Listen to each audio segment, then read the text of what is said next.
law enforcement effort to crack down on fentanyl? Thank you, Governor. It was 6 years ago we first started talking about fentanyl, and we were concerned because for some reason we're seeing nationally this epidemic of overdoses by fentanyl. We saw it in the Great Lakes states, we saw it in the Northeast, we saw it in the Southeast, and we certainly saw it in the Mid-Atlantic region as well. And your concern then, as it was now, is that this is so potent that it can take lives immediately and people not realize the impact that it'll have. And the only thing that's different, at the time, Texas did not, we were a transit state, we're certainly for the rest of the nation, as fentanyl comes in, as goes Texas, so goes the rest of the nation. Mexican cartels, this is clearly their job, they've been exploiting this particular thing, but one thing has changed in recent years, is that the Mexican cartels have figured another way to distribute fentanyl. It's not just in powder form, and not just in laced cocaine with methamphetamine, just, hey, why not counterfeit pills, you know? Why not Xanax? You know, why not, you know, hydromorphone, Oxycontin? Very simple. And by doing it, and they don't care how many milligrams they put in a dose, as long as they're making money. And by doing it, they're able to make a lot of money. And of course, from a Texas standpoint, now you've got kids, and thank you, Governor, for talking to kids and the families. And if you're a parent or grandparent, talk to your kids, absolutely, because it's worse than Russian roulette in terms of statistically. You know, they're more likely to die from a counterfeit, you know, pill produced in Mexico than anything else if they take it. And we're concerned about that. I know you're concerned about that. But that's the difference right now. Mexican cartels are doing this. They're putting it on our streets. And unknown kids, unwilling kids are taking it, and it only takes one to kill. I think DEA came up with one pill kills. I think that's an appropriate, and hopefully the parents and grandparents are picking this up and they're having these conversations with kids. And that's it, Governor. Thank you very much. Thank you. For your leadership. And now a forensic scientist at DPS, right here at the lab that we're at, Jennifer Hatch. Thank you, Governor Abbott, for coming to the laboratory today to see what we do. I also want to thank you and the legislature as well for the resources that you've provided us to ensure that we can continue to provide our services for the state of Texas. So it's important for the public to get to look at the work that we do here at the Crime Lab and the impact that it does have on the community. To give a little more background into fentanyl, fentanyl is a synthetic opioid that is similar to other opiates that you're used to hearing about, such as heroin, morphine, oxycodone, but the biggest difference is fentanyl is so much more potent than these other opiates. Fentanyl is approximately 30 times more potent than heroin and 60 times more potent than morphine. So that means it doesn't take very much fentanyl for you to feel an effect from it as a user. So only 2 milligrams of fentanyl, which I have in here, could be considered a lethal dose. For comparison, 60 milligrams of heroin, which is demonstrated here, is a lethal dose. So you can see how little it takes. All of our laboratories across the state of Texas are seeing an increased number of cases that do contain fentanyl. While fentanyl isn't present in everything that we analyze, it is much more prominent today than it was even 5 years ago. So as an example, in 2019, we reported fentanyl or a fentanyl analog in about 94 cases. In 2022, through the end of June, so just those 6 months alone, we've already reported about 513 cases. So that's a pretty significant increase. The majority of fentanyl that we do see today is pressed into these tablets that look like legitimate pharmaceuticals. Traditionally, these tablets are made to look like oxycodone, as shown here, hydrocodone, or even Xanax. And I can say that these counterfeit tablets look like legitimate pharmaceuticals. Even a scientist examining these daily usually cannot tell the difference until we do our analysis. So this means also that most users don't realize that what they're getting is a counterfeit tablet containing fentanyl as well. So you can see how easily this does become a very dangerous issue. So increasing this awareness about fentanyl is helping to save lives. So I just want to thank you again, Governor Abbott, and to the Texas legislature for your efforts to help bring this crisis into the forefront. Thank you, and thank you for what you do every day. And I got to meet the other people who work in the lab. And once again, I want to express my gratitude for the men and women who work in this lab, who put their lives on the line to work with the law enforcement officers to make sure that we as a state are going to be more effective in cracking down on the pushers of fentanyl across this region and across our state. We'll take a few questions. Go ahead. Governor Abbott, Uvalde Mayor Don McLaughlin has said he's asked you repeatedly to return to Uvalde to speak with grieving family members. You have not returned yet. Do you have plans to return, and when would that be?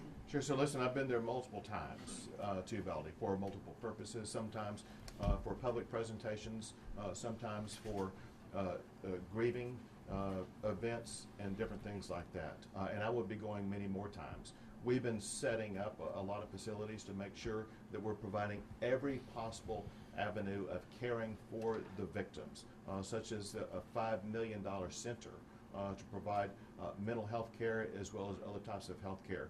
But also importantly, working to make sure that they're going to know all the facts of everything that happened in what led to the loss of their family member.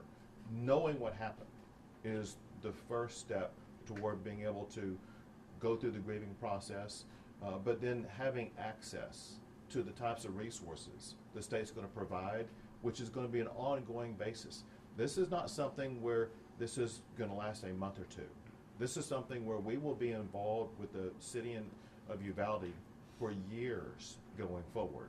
And I made that clear to them from the very beginning, and we will live up to that. And just Now, to many of the follow up, family have you members say that seen the they're- leaked video, and what is your response to it? So obviously it's disgusting to see what happened.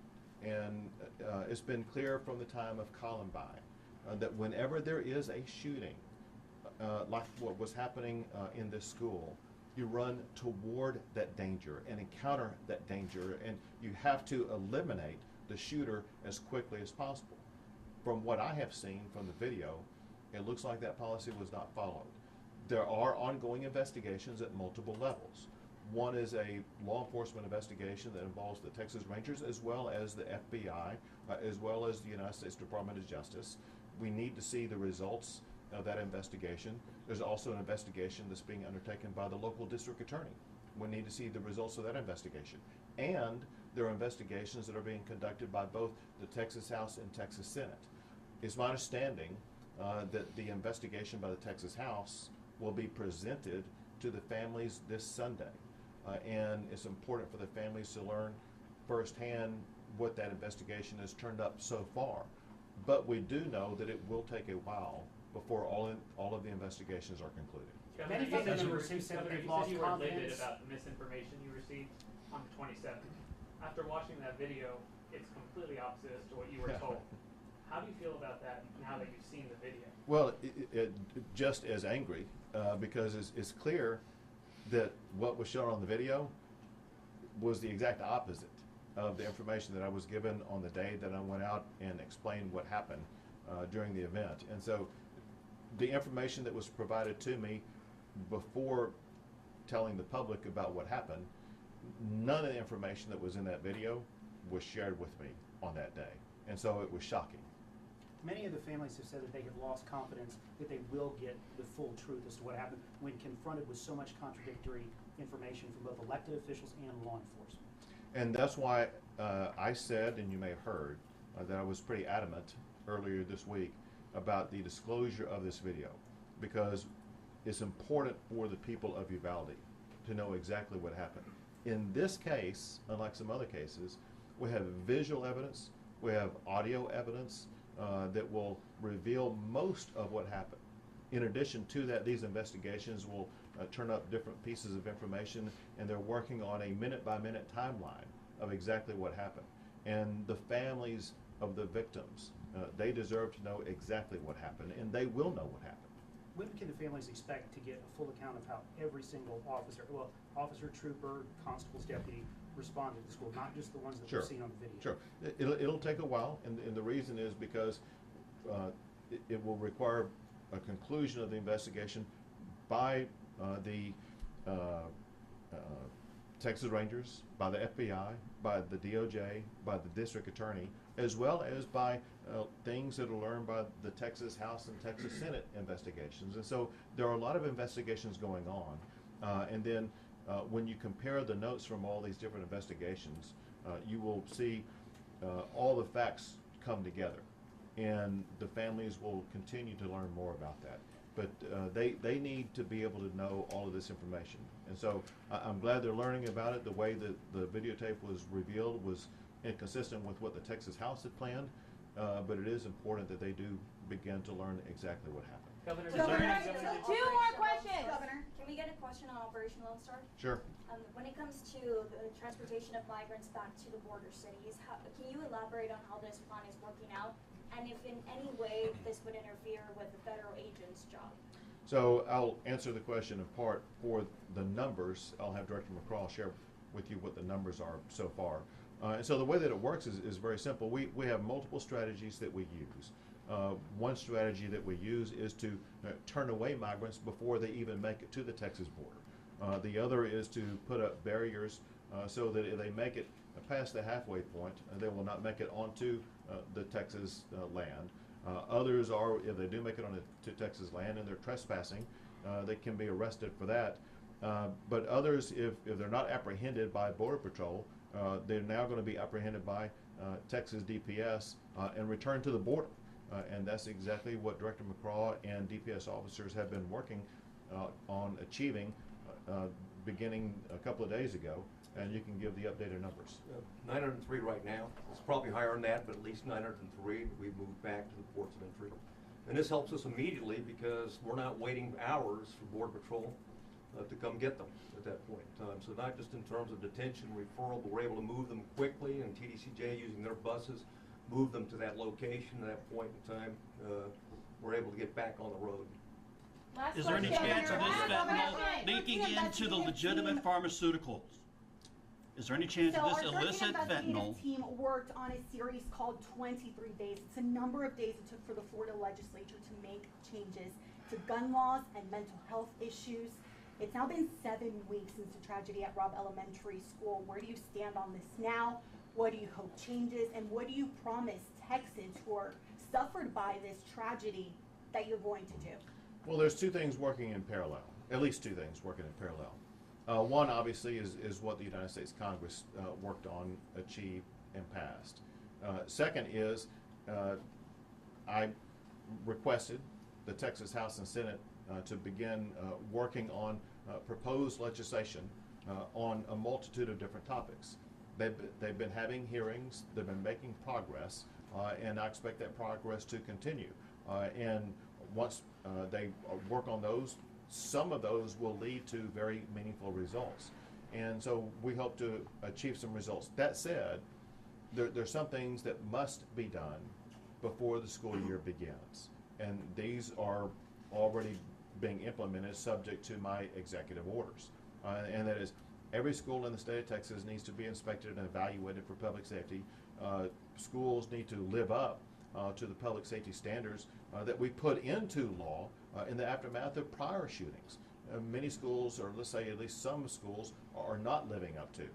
And so we have teams that are working on inspecting and working with campuses across the state of Texas, because we want to ensure that when students return to school, those schools are going to be safer than they were when they left school at the end of this past year. A second thing that we passed that's proven to be extraordinarily effective, and that is mental health assessment and treatment for students in schools who have exhibited some behavioral problems.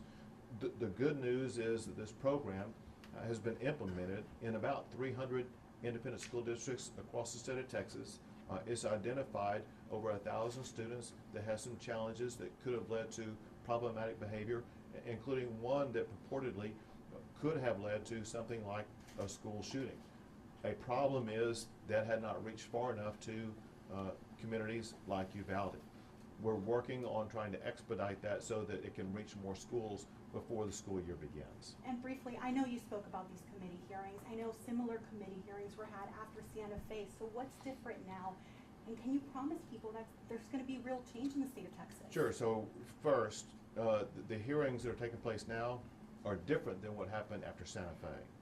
What happened after Santa Fe is that I was the one as governor conducting the hearings. And then I prepared a booklet of my findings that I then gave to the legislature. And I thought about doing that again, but candidly, that just slows down the process. The people who have to reach agreement in shaping the laws are the legislators. And that's why I decided to ask them to go ahead and begin the process of evaluating what happens. Can I tell you that something will get passed that will improve school safety? The answer is 100% yes.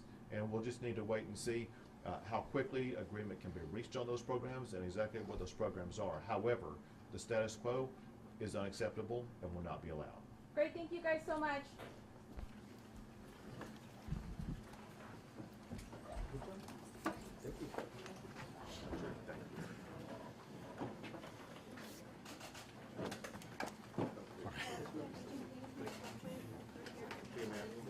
All right, thank you. Okay, well, there you go.